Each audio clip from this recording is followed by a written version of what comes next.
Ensara TV ekerenga kyomogusi. This marks the first week of public participation on the finance bill of 2024. So far, we've received more than 500 written submissions. We've had a discussion with the different sectors, whether it's the manufacturers of paper, manufacturers of alcoholic drinks and other beverages, edible oils, among all these other people that are sectors that are affected by the proposals that are contained in the bill. It's also important to note that the National Treasury, I think yesterday, published the National Tax Policy of 2024. So in addition to the things that I've spoken about, the budget highlight will be read on the 13th, and we're really trying to work hard to make sure that we beat the deadline. I'm sure that by 13th we'll have tabled, our report, because this finance bill is very critical to the budget process, and I think it's very important to inform Kenyans that you cannot discard the whole bill, because that would mean that there will not be a budget for anything. That means that there will not be a budget for education, for roads, for our police, for defense. There won't be anything, because in a parliamentary, in the current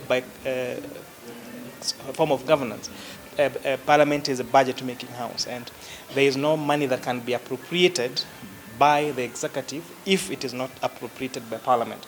And part of that budget process now is the finance bill. So the discussions that we used to hear many years ago, that this is the budget, this is actually the budget. So the conference was just about the expenditure side, but also the revenue side. And also to tell Kenyans that therefore that you cannot say you discard the whole bill, because that would be unconstitutional. That would mean that there will not be a budget for next financial year. So what we're asking Kenyans to say is the specific proposals that are contained in the bill. Of course, we've had a lot of information about, for example, bread, about bread being the most single cheapest full meal, where with like 65 shillings you have you can have a meal. We still receive concerns about a motor vehicle tax and the administration around it.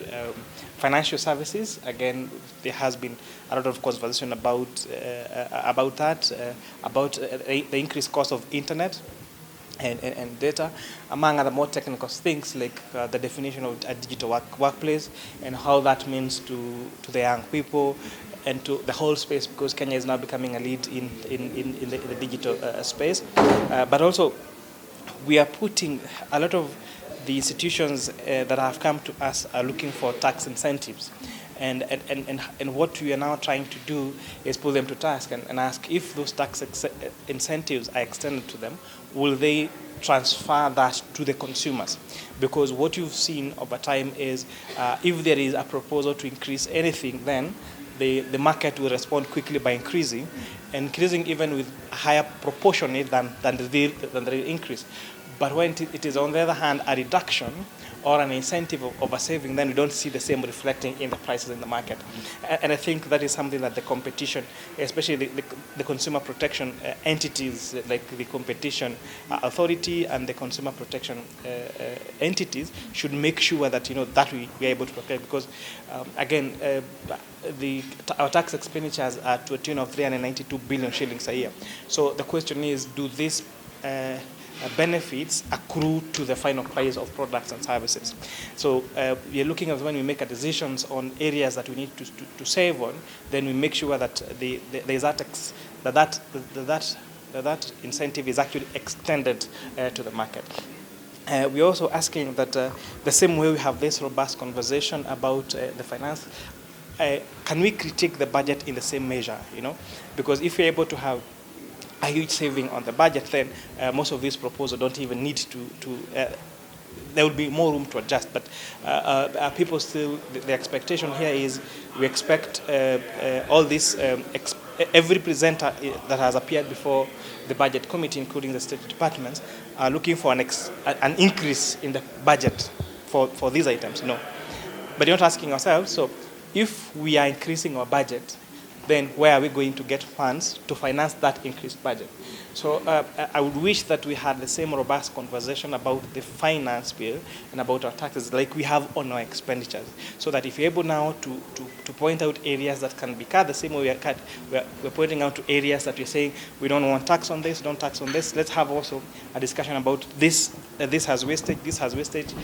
We don't need this expense, so that we have a balancing. You rightly have put it, and I'm happy that this exercise is really open to the public and has been really discussed. And that is the complexity of lawmaking, because like the ABAC, the Association of Beverages Manufacturers of Kenya, are advocating for taxation on especially spirits by alcohol content per centiliter, and advocating for reduction of taxes in beers. But on the other hand, then we have the Institution of Public Affairs and the Student Organization Against Drugs saying no. We are supposed to increase eco levy. In fact, they are saying that we should even increase those eco levies, and those prices should actually increase further, because there are concerns about the access of cigarettes and alcohol to children and the addiction around it. And so everyone has a different figure. So they're saying that actually if we increase this, then you go. Like, for example, the reasoning by National Treasury and the Ministry of Industrialization on taxing alcoholic beverages by centiliter of alcohol is so that to discourage consumption of alcoholic drinks that are of high alcohol content, and also reducing the prices for beer, so that we incentivize consumption. No, we eliminate consumption of illicit, But on the other hand, there's a group of people telling us, no, actually one of the best way to deal with illicit is actually to increase the price of this other. So it's an interesting conversation. Of course, now on the back end is trying to compare these facts and see what is really really factual.